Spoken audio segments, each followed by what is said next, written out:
எங்கும்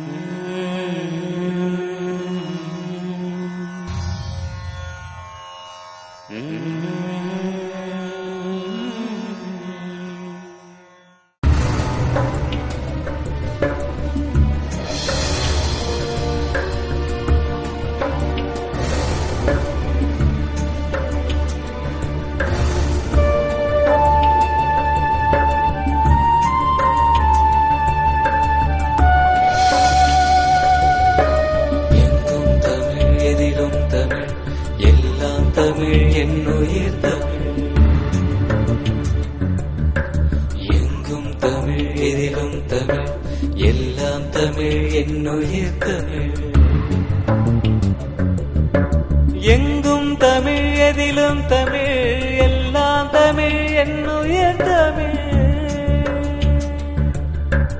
எங்கும் தமிழ் எதிலும் தமிழ் எல்லாம் தமிழ் என்னுயிர் தமிழ். அறிவை காக்கும் உரிமை சேர்க்கும் அழிவை தடுக்க ஆயுதம் எடுக்கும்.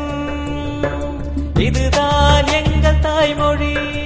எங்கும் தமிழ் எதிலும் தமிழ் எல்லாம் தமிழ் என்னுயிர் தமிழ். இனத்தை இணைக்கும் பண்பில் வினைக்கும் மனதில் செயலில் தமிழே நிலைக்கும். இதுதான் குழந்தை கதிர்வழி.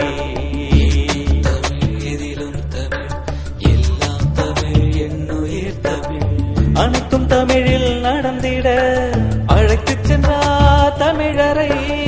நனைந்தோம் அவரின் அன்பினில் பணிந்தே தொடர்வோம் உயிர் வரை.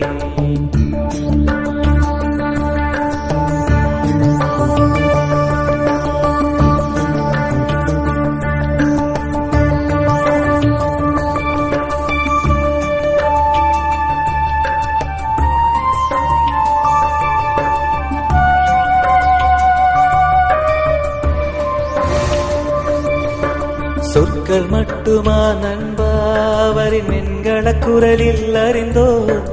மற்ற வாழ்வின் பொருளை தந்த வள்ளுவன் குரலில் தெளிந்தோ.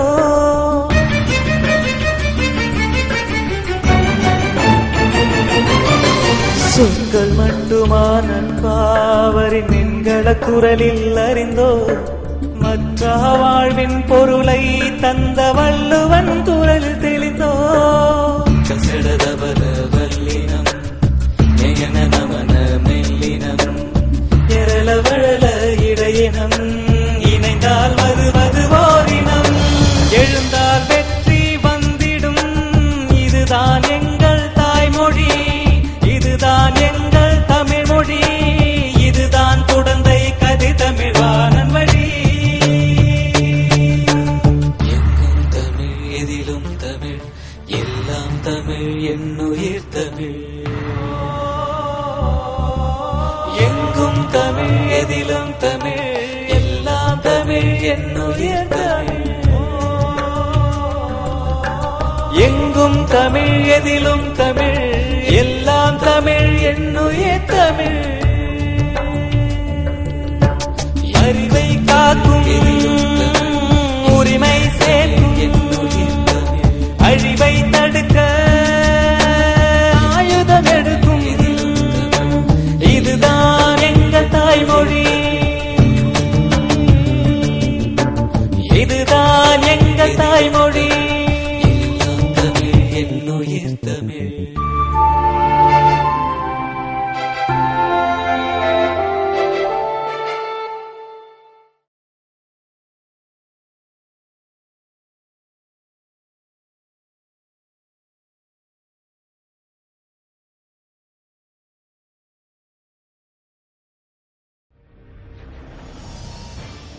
அண்டப் பெருவெளியில் 500 கோடி ஆண்டுகளுக்கு முன் ஒரு விண்மீனின் பெருவெடிப்பால் அனற்பழம்புகள் நீள்வட்ட பாதையில் கதிரவனை நடுவாக கொண்டு சுழன்றன. அவ்வனற்பிழம்புகள் குளிர்ந்து கோள்களாயின. அவற்றுள் ஒன்றுதான் நம் வாழும் இவ்வுலகம். குளிர்ந்த நிலத்தின் நடுப்பகுதியில் உயிர்கள் வாழும் தகுதி பெற்றது. ஒரு செல் உயிரி தொடங்கி தாவரம், விலங்குகள் என படிப்படியாக பரிணாம வளர்ச்சியால் மனித இனம் தோன்றின. ஆதி மனிதன் தன் உள்ளத்து உணர்வை ஓவியத்தால் உணர்த்த தலைப்பட்டான். கருத்து பரிமாற்றத்திற்கு ஓவியங்கள் எளிமையாயில்லை, எல்லோருக்கும் இயலுவதுமாயில்லை. கால வளர்ச்சியில் குச்சி மனிதன் போன்ற குறியீட்டு ஓவியங்களை வரைய கற்றான். இவ்வாறு உருவான குறியீட்டு ஓவியங்களே எழுத்தின் மூதாதைகளாயின. திராவிட மொழிகள் 42 ஏன் உலக மொழிகள் அனைத்தும் தமிழிலிருந்தே தோன்றின. இவ்வுண்மையை சங்க இலக்கியங்களும் கால்டுவெல் பாதிரியார் போன்றவர்களும் ஆதாரத்துடன் நிலைநாட்டியுள்ளனர்.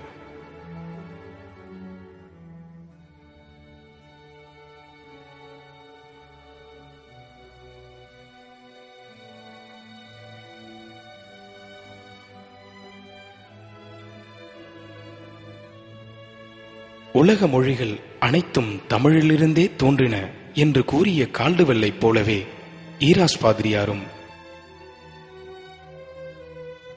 தமிழ் மொழியே உலகின் தொன்மையான மொழி என்று கூறிய ஜி.யு. போப் அவர்களும் பல ஆதாரங்களுடன் எடுத்துரைத்துள்ளனர்.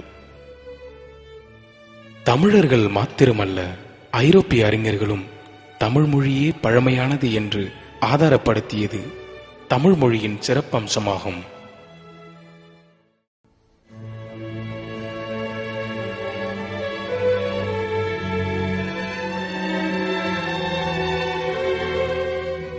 கிமு 3000 கிபி 19வது நூற்றாண்டு வரை தமிழ் மொழியின் வரி வடிவத்தில் ஏற்பட்ட மாற்றங்கள் தான் இவை.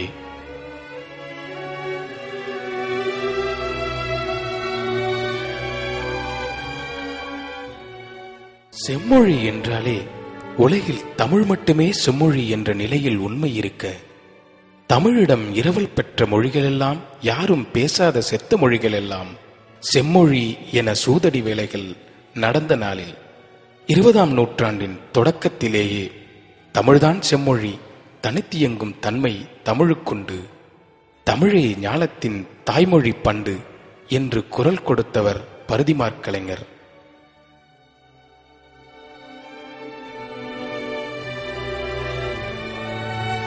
சமற்கிருதத்தை தமிழில் கலந்து மணிப்பிரவாளம் என்னும் மொழியாகவே தமிழை மாற்றிட வடவர் முனைந்து செயல்பட்ட நேரம் தனித்தமிழ் இயக்கத்தை தோற்றுவித்து தமிழின் தொன்மை குணங்களை கடல் மடை திறந்தாற்போல் எடுத்துரைத்தவர் மறைமலையடிகள். எங்கள் வாழ்வும் எங்கள் வளமும் மங்காத தமிழென்று சங்கே முழங்கு என்று தமிழை வாழ்வாகவும் உயிராகவும் உணர்வாகவும் கொண்டார் பாவேந்தர் பாரதிதாசன்.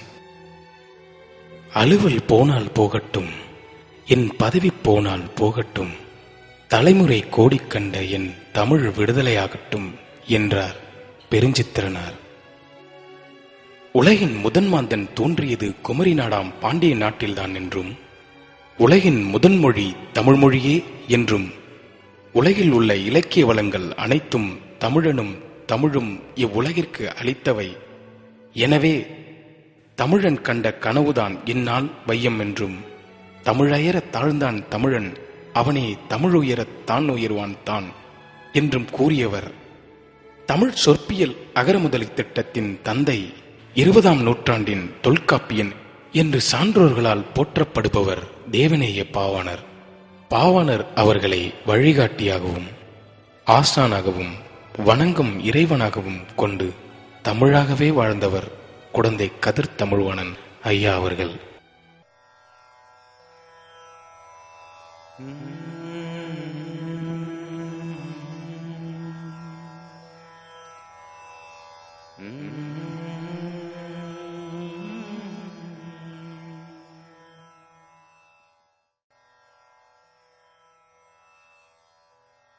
ஆற்றோரம் கொடிக்காலாம், அடுக்கடுக்காய் வெற்றிலையாம், சோற்றால் மடையடைக்கும் சோழவள நாடு என்று போற்றப்படும் தஞ்சை மாவட்டம், நடந்து வளம் பெருக்கும் திருவிடைமருதூர் வட்டம்.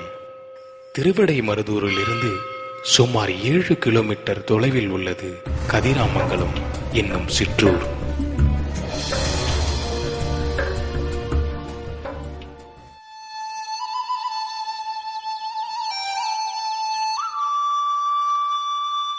கல்வியில் பெரியன் கவிச்சக்கரவர்த்தி கம்பநாடனின் காலடிப்பட்ட ஊர் கதிராமங்கலம். இவ்வூரில் கம்பன் வழிபட்ட ஆலயம், பாவேந்தன் ஒட்டக்கூத்தர் வழிபட்ட திருமால் சிலை போன்றவை இன்றும் உண்டு.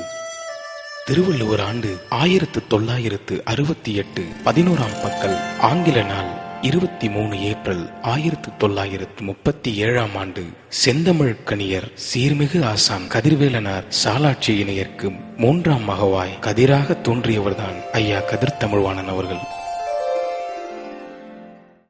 இந்த திருவலங்காடு ஆதி திராவிட நலத்துறை பள்ளியில்தான் சிறு வயதில் சுப்பையா என்ற இயற்பெயர் கொண்ட கதிர் தமிழ்வாணன் ஐயா அவர்கள் ஆற்று மணல் நிரப்பி ஆசான் கைப்பிடித்து எழுதிசைக்க ஆனா என அன்னை தமிழை கற்றது இந்த பள்ளியில்தான்.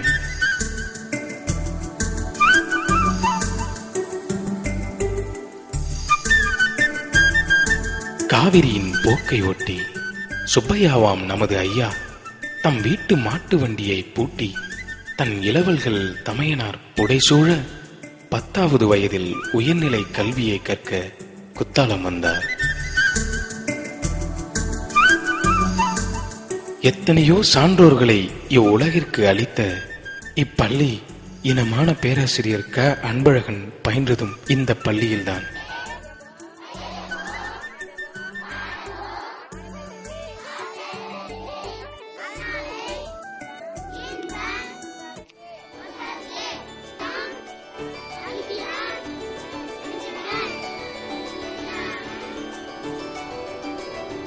எங்களுக்கு ஒரு அறிஞரை அழைத்து தமிழுரைக்கும் தலைமை பெற்றது பள்ளி. காலத்தாலும் கருத்தாலும் மூத்த தமிழ் ஞாலத்தின் மூதறிஞர் குன்றா அறிவொளியாம் குன்றக்குடி அடிகளார் இலக்கிய மன்ற விழாவில் இன்றமிழ் உரையாற்றினார். ஆதி தமிழ் குடியில் பிறந்த இளம் பயிராம் சுப்பையா அறிஞரின் அறிவு தமிழ் மழையில் நனைந்தார், சிலிர்த்தார், செழித்தார். அறிவு மழையின் அருங்குரற்பாட்கள் தான் இவை. 7ஆம் வகுப்பு படிக்கும் மாணவன் சுப்பையா குன்றக்குடி அடிகளாரின் இனிய எளிய தெளிவுரையை கேட்டு அது தம்முள் ஏற்படுத்திய மாற்றத்தை உணர்ந்து அன்று முதல் திருக்குறளை படிக்கவும் அதன் நெறியை பின்பற்றவும் தொடங்கினார்.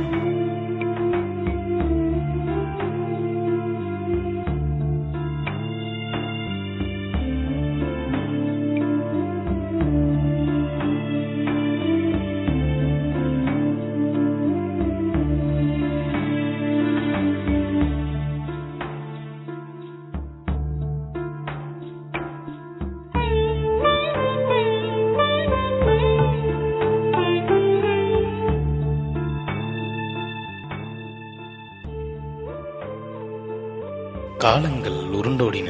அன்னை தமிழில் கலந்துவிட்ட ஆசெல்லாம் களைய வேண்டி ஆசிரிய பணியாற்ற விரும்பி சுப்பையா 1959 திருபுவனம் ஆசிரிய பயிற்சி பள்ளியில் சேர்ந்தார்.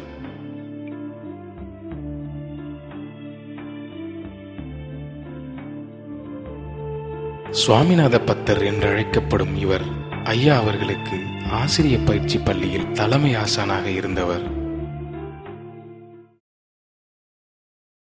1959 ஜூன் 18 அன்று திருக்குறுக்கை என்னும் ஊரைச் சேர்ந்த திருவாளர் பொன் சண்முகம் திருவாட்டி செல்வரங்கம் ஆகியோரின் அன்பு மகள் ரத்தினாம்பாள் என்பவரை மணந்து கொண்டார்.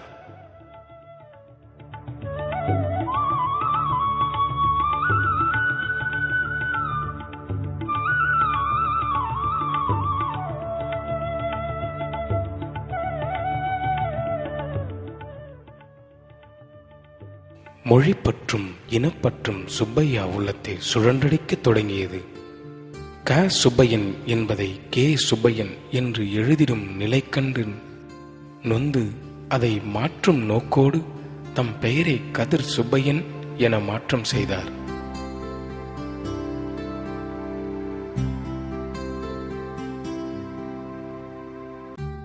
தன் மனைவியின் பெயராம் ரத்தினாம்பாள், அதில் ரத்தினம் என்பதை மணி என்றும் அம்பாள் என்பதை அம்மை என்றும் மணியம்மை என்று மாற்றம் செய்தார். இயல்பாகவே இது தந்தை பெரியாரின் துணைவியார் பெயர் போல் இருப்பதால் ஐயா அவர்களுக்கு பெரும் மகிழ்ச்சி.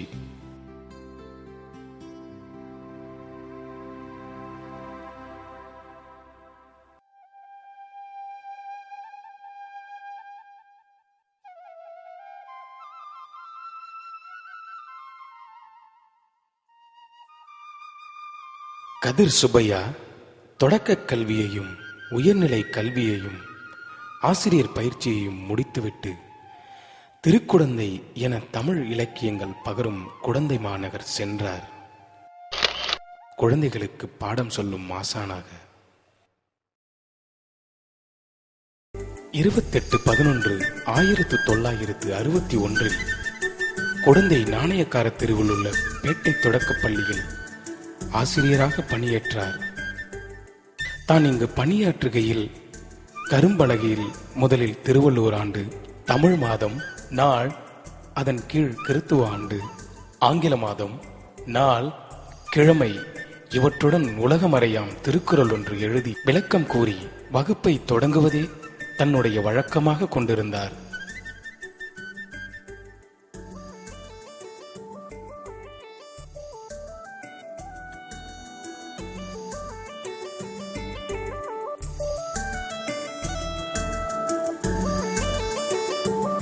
குடந்தை நகராட்சி பேட்டை நூலகத்தில் தன் பயிற்சிக்கால உற்று நண்பரும் பகுத்தறிவு இயக்கத்தில் பற்றாளருமான வைமு கும்பலிங்கனோடு பல நூல்களை கற்று சிறந்தார்.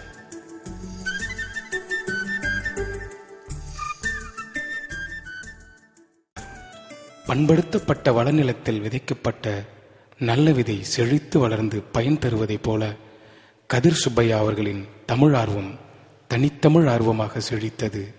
இவர்களுடைய தொடர்புக்கு பிறகு கதிர் சுப்பையா என்ற தன் பெயரை 2ஆம் முறையாக கதிர் தமிழ்வாணன் என பாவாணர் பெயர் சூட்ட பெயர் மாற்றம் செய்து கொண்டார். தன் முதல் மனைவி மணியம்மையின் பெண் குழந்தைக்கு தமிழின்பம் என பாவாணர் பெயர் சூட்ட ஏற்பாடும் செய்தார்.